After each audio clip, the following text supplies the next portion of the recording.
you came out with an article just a few days ago, which prompted me to call you.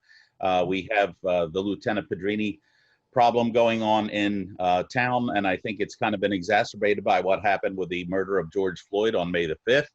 And you want to come out with a series of articles which addresses many issues, among them police reform, and also how to get together where we can reach a solution to the case that we have currently in town with the lieutenant and maybe other issues. What is your end goal in doing this?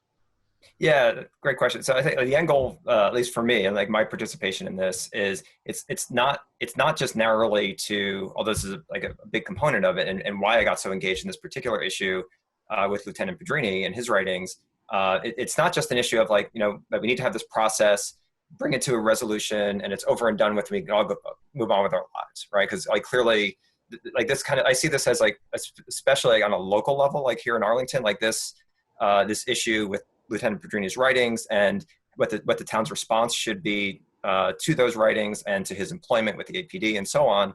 I see that as like a pretty huge door for that we need to kind of like step into, so that we can kind of step into this much broader space where there's like much richer, deeper conversations to happen about policing and race and Arlington and how that plays out specifically in Arlington. Right, that it's not just something that's happening out there in the world. It's not just happening in Minneapolis. It's not just protests around the world and how we fit into that and what we do on Mass Ave with our own protests. That is a big component of it. But there's also a very kind of hyper-localized component, which is we have this officer on the police force who's in a leadership position within the department.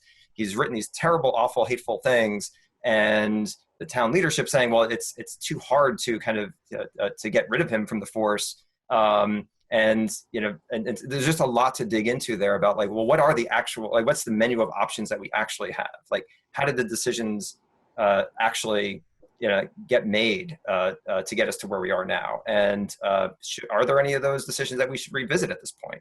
And what should we do going forward, right? And not just about Lieutenant Pedrini and his fate, but like, how do we restore a sense of kind of justice and safety to the community, right? And then only then can we really start the process of kind of building trust again between the community at large and the police department. Yeah, so we can't just jump to the end and say, okay, the situation's over and done with and move on, right? It's gonna be a long process that plays into these larger issues of race and policing in general and police reform, a lot of which, it's limited. There's stuff we should do, of course, at the local level, like within Arlington, but there's a lot of reform, like policy reform that needs to happen at like the state or federal level.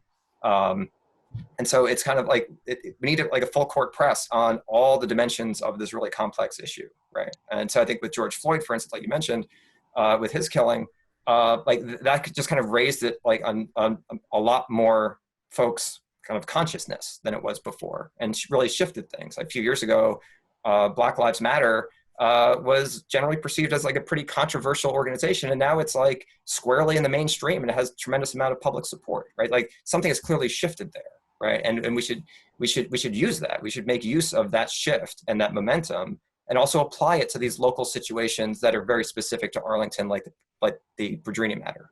So I think you need more perspective. You need lots of different avenues of coming at this problem.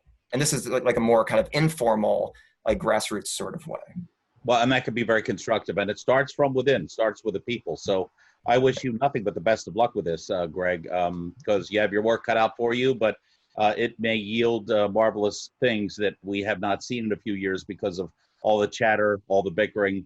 But now may be a good time, a pivotal point to start something like this, simply because of the events that have occurred this year. So Greg Christiana, appreciate your time. Thank you very much. Very interesting to talk to you. And we hope to talk to you in the very near future, because obviously this is not going away tomorrow. This is going to be ongoing, and hopefully we can be very productive in the months ahead. So thank you very much for your time. Great. Thank you so much, Jeff. I really appreciate the opportunity.